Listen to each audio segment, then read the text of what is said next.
Just আমাদের বাড়িতে ঢোকার আগে গ্রামের ভিউটা দেখো, জাস্ট অসাধারণ ভিউটা। আর দুপাশে সবুজে ঘেরা, মানে গাছপালা ভর্তি, আর মাঝখান দিয়ে রাস্তাটা এত অসাধারণ লাগে। শুধু দেখতে থাকো, মানে ভিউটা এত সুন্দর লাগে না, সেই সবুজে ঘেরা। তো চলো দেখতে থাকো। সকাল 6টার সময় ঘুম থেকে উঠে গেছি, মানে উঠে আশেপাশে সেরে স্নান করে রান্না করে হাজব্যান্ডের জন্য রেখে দিয়ে তারপরে আমি আমার ছেলে বেরিয়ে পড়লাম, কারণ আমরা যাব হলো আমার বাপের বাড়ি। তো আজকে আমাদের বাপের বাড়ি যেতে হবে। দেখো স্টেশনে এসছি, কি মেঘ করেছে, ভীষণ মেঘ করেছিল, মেঘলা ওয়েদারে। তারপরে বৃষ্টি নেমে গেল, তারপরে ট্রেন আসলো, মানে দাঁড়াতে দাঁড়াতে ভিজে গেলাম, ছেলেকে নিয়ে উঠে গেলাম কোনো রকমে। এত ভিড় ছিল ট্রেনে, প্রচণ্ড ভিড় ছিল। এই দেখো আমার ছেলে সামনে সবাই দাঁড়িয়ে আছে, ট্রেনটাতে এত ভিড়, একটুখানির মধ্যে দেখবে সবাই মোটামুটি ফাঁকা হয়ে আসবে। এই দেখো সবাই, বাইরে বৃষ্টি হচ্ছে, বীভৎস বৃষ্টি হচ্ছে। তখন আমরা বসে আছি, আমি আমার ছেলে সামনে, মানে লোক দাঁড়িয়ে থাকলে বাচ্চা না খুব, মানে শরীরটা কেমন লাগে।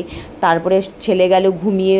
তারপরে এই দেখো আমরা পৌঁছে যাচ্ছি প্রায় বাড়ির সামনে, মানে আমরা ঘোষপাড়াতে তো না, সীমান্ততে নেমে যাব। তো এখানে আমাদের বাড়ির সামনে একজন চেনা পরিচিত, সে আমার ছেলের সাথে কথা বলছিল। এই দেখো ট্রেনটা ফাঁকা হয়ে গেছে, মোটামুটি কল্যাণী আস্তে আস্তে ফাঁকা হয়ে যায়। তো আমরা চলেও এসেছি এখানে। আমি এই যে আমাদের এখানে এসেছি আমার রেশন কার্ডে বায়োমেট্রিক করতে, যার জন্য আসা। এই দেখো আমার মা আর আমার বোনের ছেলে কোলে নিয়ে বসে আছে। এই যে আমার ছেলে, আমাদের গ্রামে বাড়ি। তো তোমাদের আমাদের গ্রামটা ঘুরিয়ে দেখাবো, বলবে যে কেমন লাগলো, আর কে কে গ্রাম ভালোবাসো।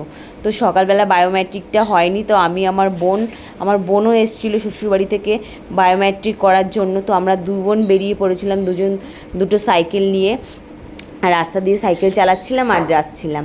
এই দেখো তারপরে বায়োমেট্রিক করে তারপর বোন বললো চল আম নিয়ে যাই। আমি বললাম ঠিক আছে, তারপর আম নিলাম। আম নেওয়ার পরে তারপরে তো কোল্ড ড্রিঙ্কস নিয়েছিলাম, নিমকি নিয়েছিলাম, সেই ভিডিও ক্লিপটা নেওয়া হয়নি। আমি বললাম এই যে দেখিয়ে দিই। এই যে একটা স্প্রাইট নিয়েছিলাম, 7 আপ সরি। তারপরে হলো নিমকি নিলাম।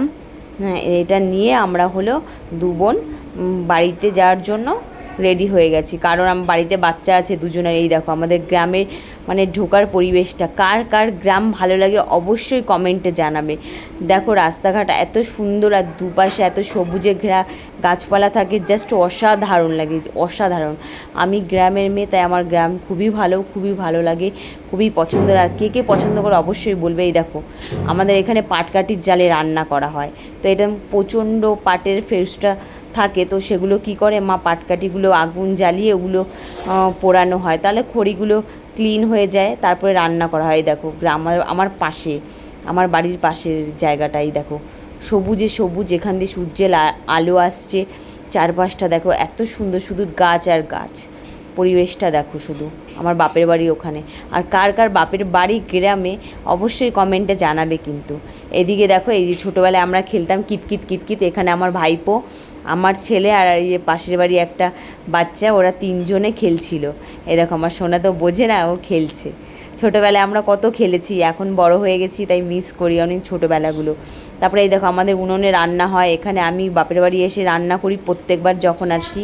তো এখানে রান্না অলরেডি শুরু করে দিয়েছি, কারণ এখানে রান্না করব রাতে। মাকে বললাম মা রাতে রান্নাটা আমিই করবো, মা বলে। তারপরের দিন তো আমরা দেখো বাড়ি চলে আসলাম। দেখো তখন দেখি আকাশে দেখা যাচ্ছে রামধনু, অনেক দিন পর দেখলাম, মানে সেই বিয়ের আগে দেখেছিলাম আর আজ দেখলাম। চলো ভিডিওটা এই পর্যন্ত, ভালো লাগলে অবশ্যই লাইক শেয়ার অ্যান্ড কমেন্ট করতে ভুলবে না কিন্তু। আর কার কার গ্রাম ভালো লাগলে অবশ্যই